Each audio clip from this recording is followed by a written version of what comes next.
back on your ancestral ground. Simplify life. Stop eating too much meat. Cut out sugar from your diet. Reduce milk, sugar, and salt. Go on a pure vegetarian diet for some time. Detox your bodies. Don't eat anything after 4 in the afternoon. Keep your stomach empty. Many of our stomachs, the bigger they become, the more stressed they are. Because there's no rest. Body's constantly hard at work. Pumping food, compressing, crushing. And remember again, the human body works like that. I wish I was a doctor. I wanted to become a doctor when I was young, but my father pushed me somewhere else. Then all the blood that is in the brain, once there is food, all has to go there. That's why we sleep after we're eaten. Because we can't think. The mind needs a rest because the stomach is busy. But when you go to bed, you want all the blood back in the space. So detox. This whole thing of eating 3 times a day, it's an economic fallacy. 1 meal a day is enough. Reduce your food, increase your water, and don't just drink water, eat your water. This eating fruits and vegetables that have lots of water, because that water from oranges, mangoes, cucumbers, and etc., it's already coming with nutrients that you need, and these nutrients are coming from the ground where your ancestors are buried. Hey, this is getting deeper now. I'm hearing something. And my totem is Soshe, which are the ants, which dismantle the human bodies and put them into the ground. And when these nutrients go back into the ground, coming back into trees as fruits and vegetables, and we're eating these things, maybe we don't understand life actually as to what interconnectedness, the ecological intelligence that we need to know why must we eat this and not eat that. So plastic foods, they've never given us value. But real foods, there's a group I belong to right now where doctors and researchers are finding out that we've been lied to all along, that there are viruses that are in the world out there. What they find are synthetic bodies that are not able to digest and work with what is being given. Because ultimately, nature itself knows itself. Yes. And nature can digest itself. Nature can work with itself. If your man cannot see you with his eyes closed, maybe you're wasting your time with your eyes open. Because that which I sleep with is not what I see in the day. That which I sleep with is what I cannot see when the lights are off. So where do relationships really take place? There is interaction at a physical level. But then there's participation at a spiritual level. Yes. And in the midst of that darkness, then we form children. And then the understanding how the body functions, the physical body would work with food and etc. The mental would work with information and comparisons, relative terms and conclusive terms, and experience does much for you to be able to concretize ideas.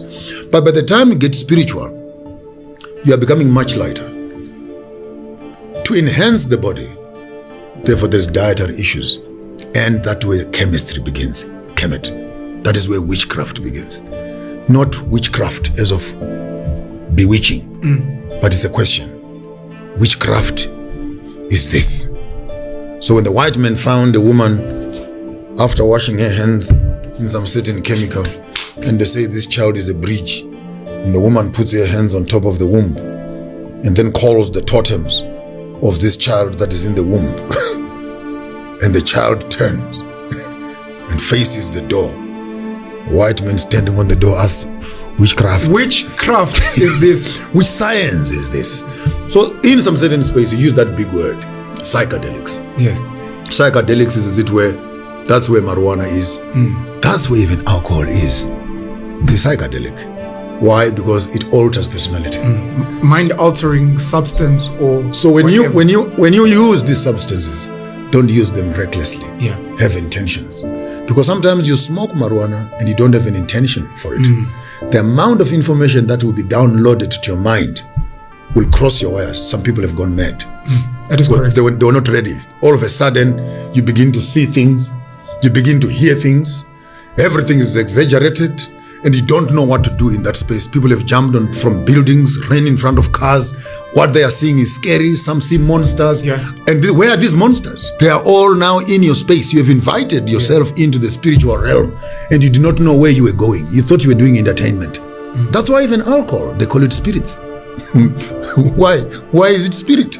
Because once that poison gets into your body, is going to move your mind to another level. The question is, what do you do when you're in that level? You want to drive? No, I don't think you can drive because you're no longer seeing clearly. Yes. Do you want to have a conversation with your wife? No. You're going to become abusive. What do you want to do? Now you're drunk. You're drunk. You've taken the alcohol. Now you don't know what to do with yourself. Do you want to argue? Do you want to fight? Do you want what? So you have all these altered personalities who tamper with spiritual substances. And when they get there, they don't know what to do. Hence, drinking beer in the African context was a spiritual occasion. Yes. Where people would sit around traditionally. Big pot of beer is put there. Every man comes with his reed and puts it into the pot. And we sit and we're confessing. And when all of us move to a certain level of understanding, we are discussing issues that have to do with the community. And we are fixing issues, but we're all at the same pace. Now, yeah, these days, if your man cannot see you with his see a new Africa where seasons are changing and drums are playing and kudu horns are sounding on the mountainside and people are chanting together and have weekends out renewing and maybe drive back to their own places of work. I see a symbiosis where a man is driving back from his village and his boot is full of organic foods to come back and live in his own space and grow up his children. I see a new Africa where universities are no longer just teaching us William Shakespeare and teaching us Tudor Bismarck and the wars of the Bolsheviks. I see a new Africa where we sit down and study Penuelism. Let's go to town and study the development of African ideology, comparisons and vigorous mental transformative. I see a new Africa where young men should be able to pursue and build the legacy that his father has given him. And you go to school to study as to how do you transform this to become a better institutions, where one day you'll stand and say, my grandfather used to be this, my grandfather was this, my father was this, I am this. I see a new Africa where legacies and generations will grow from each other. I see a new Africa where we won't need passports to drive and walk around this entire continent, but we can retrace our steps. And it no longer becomes an ideology, but we can have pilgrimages into the Great Sese Islands, into the plains of the Serengeti, into the Victoria Islands, and drink our waters from the Great Nile River, and re-admire the million wild beasts that are walking past into the fertile crescent of Mount Kilimanjaro and etc. Retracing our steps, those that came from the north, those that walked through the center, and those that walked through the south, retracing our steps. What's your name? My name is Ngelengele. Ngelengele kavani kabungana. Upungana kavani upungana kachitikulu mashe mahle. Babuya pi babase Angola, and I see people beginning to move. And if Ngelengele in South Africa, Bungane, wants to go and live in Angola amongst the fellow Bunganes there, he should be able to do that. In as much as Nkima Enuwe wants to go back and live in Uganda, it must be possible, because people are not like goats. Those who love wetlands will go back to wetlands. Those who love mountains will go back to the mountains. Those who love the deserts should go back to the deserts. And I see a new Africa where power will no longer be on the top side, but communities through totems are able to set themselves up into communities. One currency, one army, one passport, one educational system. And here we are in the new Africa where 54 countries have now become one country. If America did it, Europe has done it into the European Union. India and China are enjoying the benefits of numbers. The sheer joining of 54 countries will give Africa 1.8 billion short start of life, a marketplace where we can produce and consume our products and create the economy that we want, not according to the standards of the West, but growing at the pace at which we want. Because creating a concrete jungle is not the Africa that we want. Because if we make Africa another Manhattan, we make Africa another London, we make Africa another Amsterdam or Tokyo, what quality of water are we going to be drinking? What quality of food are we going to be eating? What quality of air are we going to be breathing? So civilization must not run ahead of ecological intelligence, because concrete jungle are a breeding ground of disease and greed. The real Africa we're talking about is a place where humanity is living in harmony with nature. I'll share a paper with you I wrote, The Seventh Industrial Revolution, entitled 7IR. The Bushmen, the Hottentot, and the Aborigines are living in 7IR. No need for a hospital, no need for a school, no need for nothing. Where we build nothing, own nothing, but have everything. I thank you. Joshua Maponga, thank you. Senhor Africa.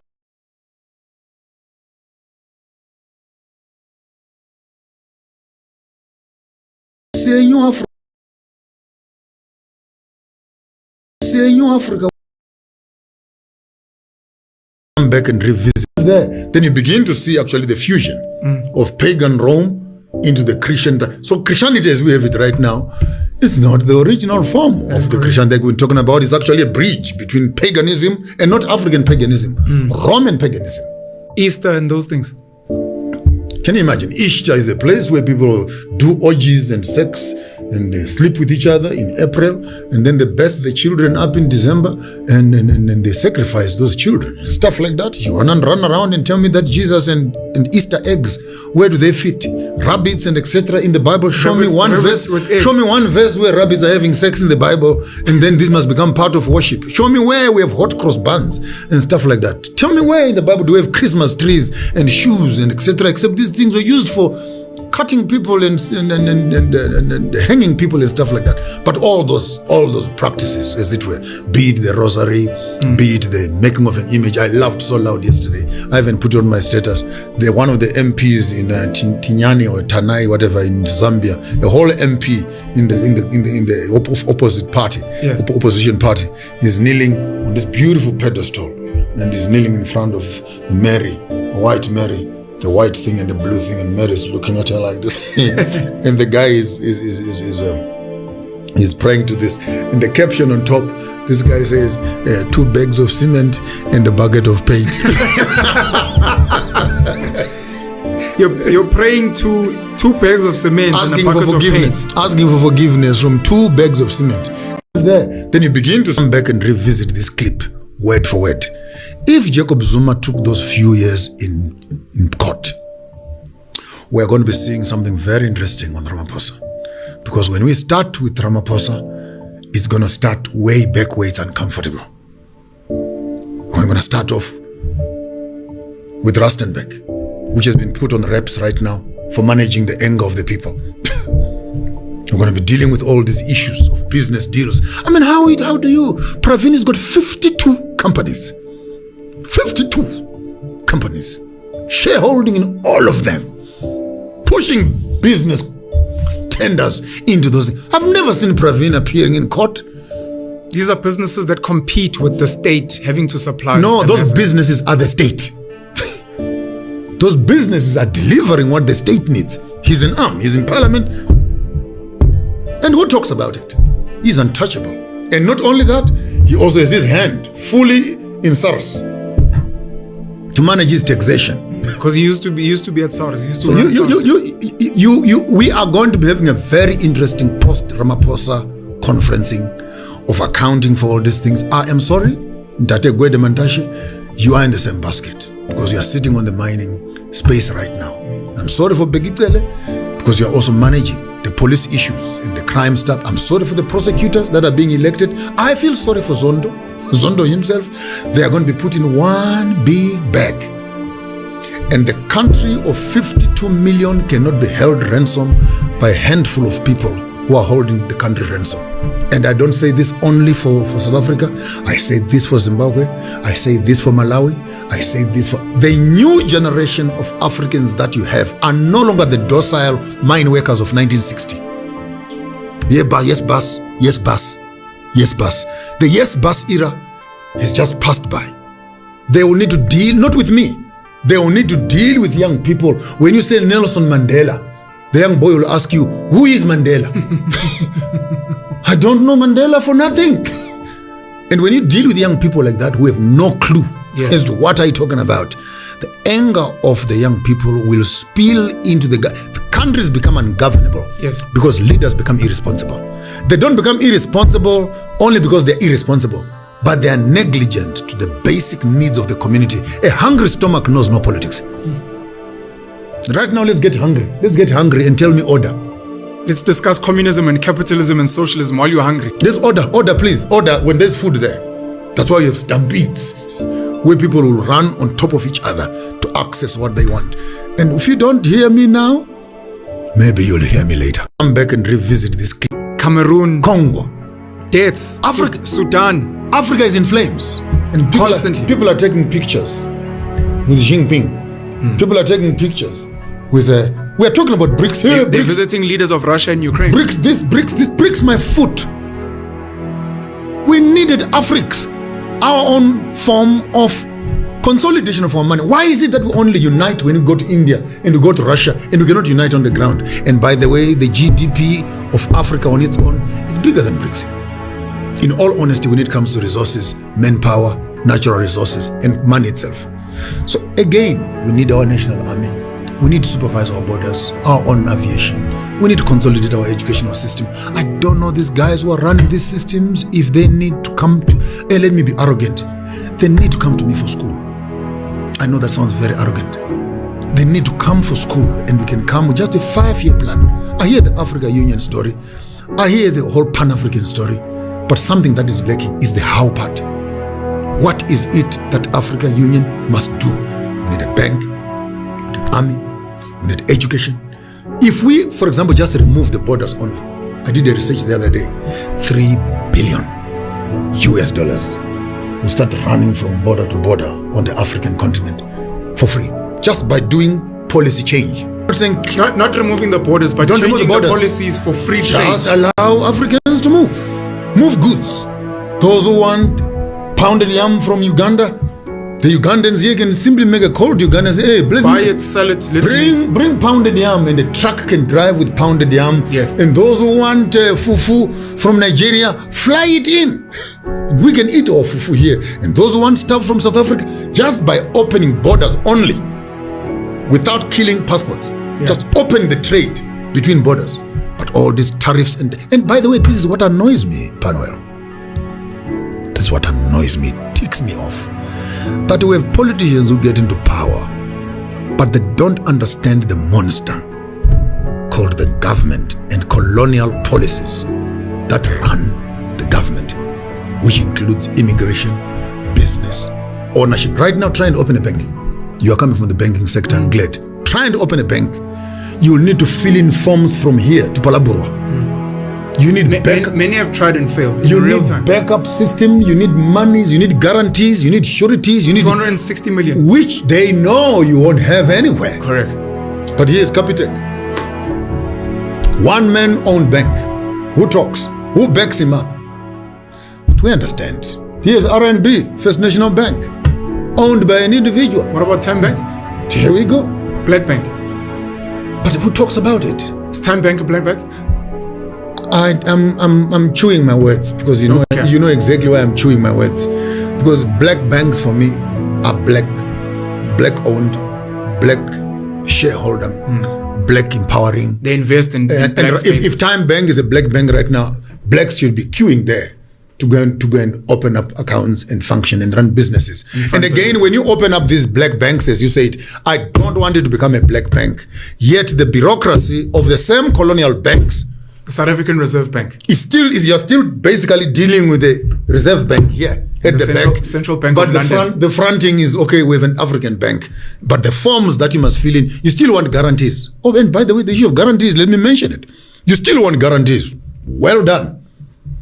But you know that communal land and traditional land is not part. It's not insurable. And you cannot use it as surety when you come to a loan. So by saying you want sureties,